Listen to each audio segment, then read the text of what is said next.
Assalamualaikum warahmatullahi wabarakatuh. Perkenalkan, nama saya Happy Novitriani dari PGSJP 4. Di sini saya akan memberikan sebuah penjelasan terkait tentang materi yang saya cari dengan judul pendidikan pada mata kuliah pendidikan seks anak usia dini. Selanjutnya bahasan pertama pada kali ini adalah yang pertama tentang konsep pendidikan. Nah, menurut timeline pada tahun 1989, penjelasan tentang ilmu pendidikan itu sebagai berikut. Nah, konsep pendidikan menurut timeline ini terkait dengan pedagogi. Pedagogi berasal dari bahasa Yunani, yaitu pedagogus. Dalam bahasa Latin, pedagogus yang berarti pemuda yang mengantar anak ke sekolah serta menjaga anak itu agar ia bertingkah laku susila dan disiplin. Jika perlu, bila mana ia nakal. Nah, istilah ini selalu digunakan untuk mendidik sebagai pedagog, dan perbuatan mendidik yaitu pedagogi, serta ilmu pendidikan yaitu pedagogi. Jadi, pedagogik adalah ilmu yang mempelajari tentang pendidikan. Sedangkan yang mendidik atau yang melakukan perbuatan mendidik itu disebut pedagogi, dan untuk pendidiknya itu namanya pedagogik. Nah, secara filosofis, pendidikan dapat dipandang sebagai proses memanusiakan manusia lewat pembudayaan atau harmonisasi dan humanisasi dan hominisasi. Nah, proses tersebut terwujud dalam pembentukan mendidik dan terdidik. Nah, pendidikan harus ditelaah secara ilmiah, bersifat kritis, melodis, dan sistematis. Nah, secara psikologis, pendidikan adalah proses pendewasaan anak muda oleh orang dewasa yang susila. Pendewasaan tersebut terlaksana dalam bentuk lahir maupun batin. Secara etis, pendidikan merupakan proses transfer nilai kemanusiaan dalam pembentukan manusia yang dewasa yang bersusila. Nah, jadi dalam pengertian tadi dari psikologis, pengertian dari pedagogik, dapat disimpulkan bahwa pendidikan itu merupakan proses memanusiakan manusia untuk menuju kedewasaan, pembentukan nilai-nilai kemanusiaan. Jadi mereka memiliki nilai-nilai manusia yang beradab maupun bermoral, menuju manusia yang bersusila sesuai dengan nilai-nilai norma yang dapat mereka laksanakan. Seperti di negara kita, mendapatkan norma-norma yang sesuai dengan negara kita, berarti menjadikan manusia yang berpedoman Pancasila bagi negara kita, jika pengertian pendidikan dalam negara kita. Jadi pendidikan sebagai proses manusiawi terwujud dalam aktivitas mendidik dan dididik. Jadi dalam proses pendidikan itu tersebut ada proses mendidik manusia, menjadikan manusia yang bersusila, yang dididik untuk berperilaku sesuai dengan nilai atau norma. Nah, menurut Widyastono, secara kepribadian pendidikan itu membentuk kekuatan batin seperti harga diri, percaya diri, dan harapan masa depan. Karena dengan maksud dari Widyastono itu, karena dengan berpendidikan, maka kita memiliki harapan untuk melihat masa depan yang kita inginkan. Seperti kita mempunyai cita-cita, sebagai bentuk harga diri kita bahwa diri kita itu berpendidikan, berbeda dengan orang yang tidak berpendidikan. Nah, selanjutnya definisi dari pendidikan. Menurut Kamus Besar Bahasa Indonesia, kata pendidikan berasal dari kata didik dan mendapat imbuhan pe dan akhiran an. Nah, maka dari itu mempunyai arti proses atau cara perbuatan mendidik. Nah, didik itu berarti mendidik, memberikan, lalu ditambahi imbuhan pe dan an, berarti itu proses apa? Proses untuk mendidik. Nah, secara bahasa, definisi pendidikan adalah proses mengubah sikap dan tata laku seseorang atau kelompok orang dalam usaha untuk mendewasakan manusia melalui upaya pengajaran dan pelatihan. Sedangkan berdasarkan Undang-Undang Nomor 20 Tahun 2003 tentang Sisdiknas, pendidikan adalah usaha sadar dan terencana untuk mewujudkan suasana belajar dan proses pembelajaran agar peserta didik secara aktif mengembangkan potensi dirinya untuk memiliki kekuatan spiritual, keagamaan, pengendalian diri, kepribadian, kecerdasan, akhlak mulia, serta keterampilan yang diperlukan di dalam dirinya. Jadi proses mendidik atau pendidikan itu kan proses.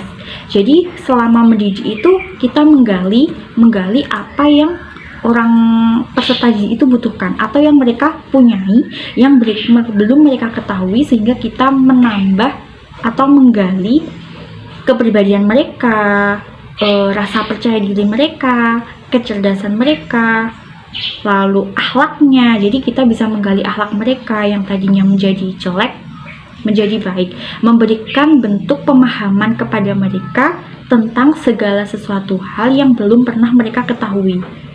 Seperti contohnya dalam mata kuliah ini pendidikan seks, mereka belum mengetahui bahwa orang lain memegang pundak mereka, memegang tangan mereka, orang yang tidak mereka kenal itu merupakan bentuk hal yang sudah mencurigakan, apalagi yang memegang adalah lawan jenis, bahkan orang yang lebih dewasa dari mereka. Jadi pendidikan itu membantu mereka untuk mendapatkan hal-hal yang belum mereka ketahui, terutama pada pendidikan seks. Nah, menurut Bapak Pendidikan Indonesia, yaitu Ki Hajar Dewantoro, menjelaskan tentang pendidikan yaitu tuntunan dalam hidup tumbuhnya anak-anak. Adapun maksudnya pendidikan yaitu menuntun segala kekuatan kodrat yang ada pada anak-anak itu agar mereka sebagai manusia dan sebagai anggota masyarakat dapat mencapai keselamatan dan kebahagiaan setinggi-tingginya. Kenapa? Karena dengan adanya pendidikan, menurut kami, dengan adanya pendidikan maka mereka mengetahui dari yang belum mengetahui, mereka menjadi mengetahui tentang hal yang mereka inginkan. Kalau mereka belum mengetahui cara membaca, cara menghitung matematika, mereka dapat belajar melalui pendidikan yang di situ terdapat pendidik yang gunanya untuk menuntun. Jadi pendidikan itu adalah usaha sadar mereka untuk menyiapkan peserta didik melalui kegiatan bimbingan, pengajaran, ataupun latihan-latihan yang tujuannya untuk menambah pengetahuan mereka, mengolah akhlak mereka, mengolah nilai moral mereka, mengolah kecerdasan mereka. Jadi meningkatkan segala sesuatu yang ada hubungan pada dirinya. Nah, menurut Undang-Undang Nomor 20 Tahun 2003, pendidikan adalah usaha sadar dan terencana. Jadi sudah direncanakan tujuan dari pembelajaran yang akan dilaksanakan. Contohnya pada mata kuliah pendidikan seks anak usia dini. Jadi rencananya yaitu mengetahui agar para pendidik, kami sebagai calon pendidik mengetahui bagaimana cara mendidik anak untuk mengetahui mana yang seharusnya mereka perlihatkan ke orang dan tidak mereka perlihatkan ke orang, seperti aurat perempuan dan laki-laki yang tentunya berbeda, hal yang seharusnya boleh dipegang, boleh tidak, maka anak-anak bisa memahami dan kami sebagai calon pendidik itu bisa mengarahkan peserta didik untuk mendapatkan pendidikan tentang seks anak. Nah, jadi dalam pendidikan itu tidak hanya belajar tentang hal sosial, tapi juga spiritual, keagamaan, pengendalian diri mereka terhadap kondisi yang mereka alami, lalu kepribadian, kecerdasan, lalu akhlak mulia. Jadi mereka dapat memperoleh pendidikan tentang akhlak, mana yang baik, mana yang benar, mana yang buruk, mana yang bagus, itu dari pendidikan yang mereka dapatkan meskipun tidak pada bangku sekolah. Nah, sedangkan menurut Hahom adalah proses pendidikan adalah proses yang terus-menerus abadi dari penyesuaian yang lebih tinggi bagi makhluk manusia yang telah berkembang secara fisik dan mental yang bebas dan sadar kepada Tuhan, seperti dalam alam sekitar intelektual, emosional, kemanusiaan dari manusia. Jadi menurut Hahom ini proses yang menerus-menerus itu karena pendidikan akan berjalan seumur hidup. Jadi kita lahir sampai kita besar, dari kita belum tahu apa-apa menjadi sekarang kita tahu bagaimana cara berjalan, itu merupakan juga proses pendidikan. Lalu prinsip pendidikan. Di sini ada beberapa prinsip pendidikan. Pendidikan sejatinya merupakan usaha yang dilakukan secara terus-menerus. Menurut Profesor Dr. Dia Karya dalam Abu Ahmad tahun 2003, beliau memiliki 4 prinsip pendidikan. Yang pertama humanisme, yang kedua humanisasi, yang ketiga humaniora, dan yang terakhir humanitas. Humanisme merupakan filsafat pendidikan, pandangan awal yang mendasari kegiatan pendidikan. Nah, pendidikan ini dilihat sebagai penyempurnaan dari diri manusia. Jadi humanisme ini mereka menyempurnakan diri manusia yang belum tahu tentang hal yang mereka inginkan menjadi tahu tentang hal yang mereka inginkan. Seumpamanya tentang pendidikan seks anak, mereka belum mengetahui bagaimana tentang pendidikan seks yang menurutnya itu hal yang seharusnya menjadi pendidikan, tapi mereka menganggap hal itu tabu atau tidak bisa dibicarakan ke anak kecil. Padahal hal itu adalah hal yang wajar untuk mereka ketahui. Lalu yang kedua humanisasi. Humanisasi itu merupakan proses pendidikan. Jadi selama pengajaran, pembelajaran tentang pemberitahuan informasi yang dilakukan oleh pendidik kepada pengajar itu diberi nama humanisasi atau proses pendidikan. Nah, manusia tidak hanya harus menjadi homo atau manusia, jika dia juga harus menjadi homo yang human, artinya berkebudayaan yang lebih tinggi. Jadi kita tidak hanya memanusiakan manusia, tetapi kita harus menjadikan manusia itu yang manusia yang berakhlak, berprinsip, berpedoman, mengetahui tentang pengalaman. Lalu yang ketiga, humaniora. Humaniora sebagai sarana menghumanisasikan pengajaran, yaitu sekumpulan ilmu-ilmu kemanusiaan seperti filsafat, sejarah, ilmu bahasa. Yang kedua, cara pengajaran yang mencoba mengangkat unsur-unsur kemanusiaan dalam pengajaran. Yang keempat, humanitas.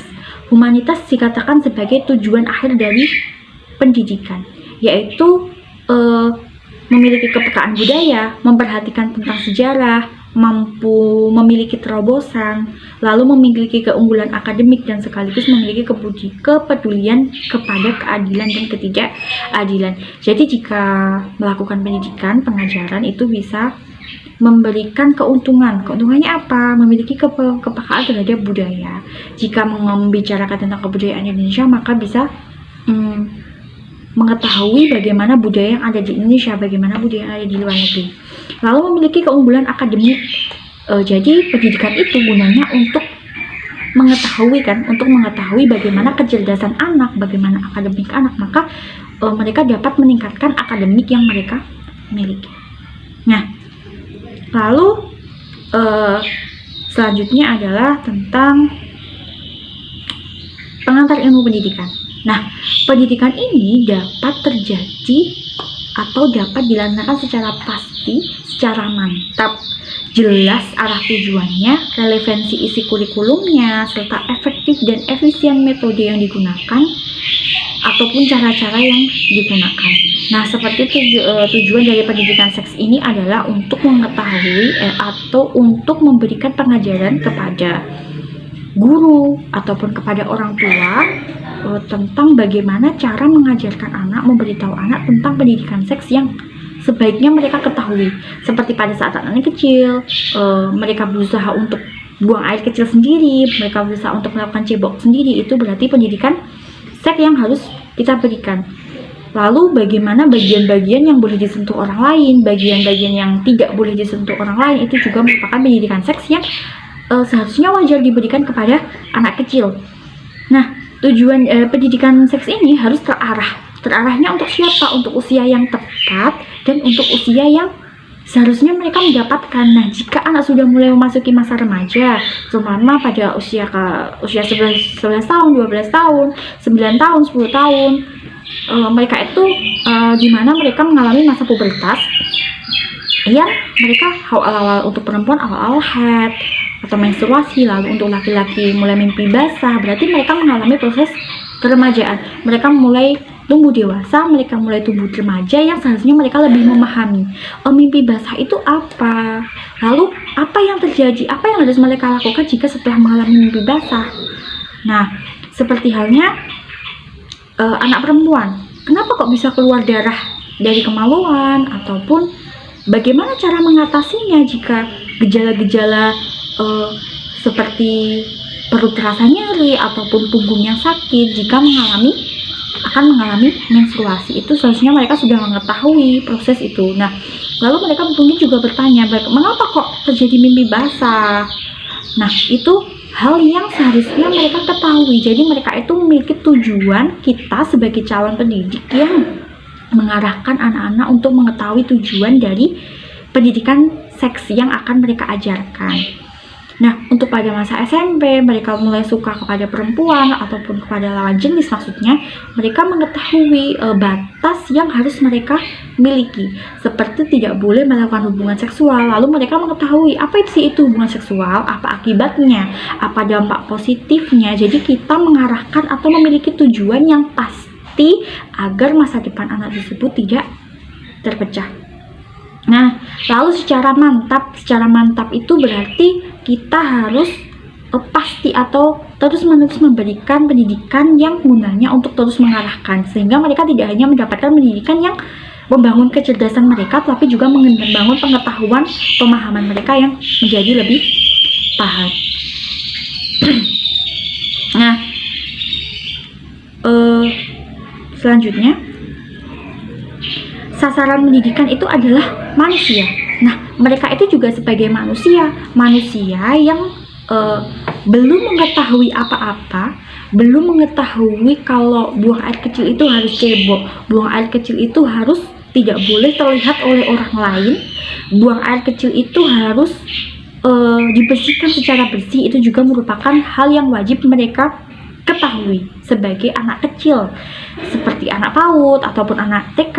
Nah, lalu memasuki masa SD, itu mereka juga harus mengetahui. Biasanya mereka bertanya, bagaimana kok bisa ada orang hamil, kenapa bisa manusia berada di dalam perut orang tuanya, bisa berada di perut ibu-ibu hamil. Itu mereka harus mengetahui bagaimana, kenapa sih kok bisa terjadinya manusia yang ada bisa adanya manusia di dalam tubuh seorang ibu. Nah, di sini pemahaman pendidik terhadap sikap itu manusia akan membentuk tentang karakteristik manusia. Jadi dalam pendidikan seks itu mereka membentuk karakter dari seorang anak kecil yang tadinya belum mengetahui apa-apa, kita sudah mengetahui hal yang seharusnya mereka lakukan. Nah, jika mereka tidak tahu, maka si anak-anak ini nanti akan semena-mena kepada orang lain. Contohnya, mereka akan sesama teman, padahal lawan jenis, mereka akan menemani pipi, akan menyentuh anggota tubuh yang tidak patut disentuh. Itu juga merupakan hal yang seharusnya tidak mereka lakukan. Karena apa? Karena akan jadi suatu kebiasaan, seperti sering memegang alat kelaminnya, padahal alat kelaminnya tidak apa-apa. Itu seharusnya mereka juga memberikan pendidikan itu berasal dari orang tua maupun guru yang membentuk karakter mereka. Karena menjadi mereka nanti pada saat dewasa, pada saat mereka sudah mengetahui gunanya, fungsinya dari alat kemaluan, maka mereka akan bisa mengontrol diri mereka sendiri untuk tidak melecehkan orang lain ataupun mereka dilecehkan oleh orang lain. Nah, secara umum, pendidikan merupakan suatu proses berkelanjutan yang mengandung unsur pengajaran, latihan, bimbingan, dan pimpinan untuk tumpuan khas kepada orang yang menuntut ilmu. Jadi, dalam melakukan pendidikan seks ini, kita harus selalu memperhatikan apa tujuan utama kita sebagai seorang pendidik, yaitu membantu anak-anak untuk memahami tentang pendidikan seks itu. Nah, lalu sebagai seorang calon guru, sebaiknya kita bisa memahami lebih penting tentang pendidikan. Pendidikan tadi kan mengarahkan, kita memberikan ilmu, kita memberikan penyuluhan, kita memberikan pengetahuan yang gunanya untuk membentuk karakter, untuk membentuk akhlak, untuk menambah kecerdasan mereka, untuk mengoreksi atau menambah pengetahuan mereka, lalu membentuk kepribadian mereka yang baik, bermoral, dan bernilai susila sesuai dengan dasar negara kita, yaitu Pancasila. Selanjutnya adalah proses pertanyaan. Pertanyaan akan diberikan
Nah, selanjutnya adalah yang kedua, dari pengertian secara psikologis, pendidikan adalah proses pendewasaan anak muda oleh orang dewasa yang susila.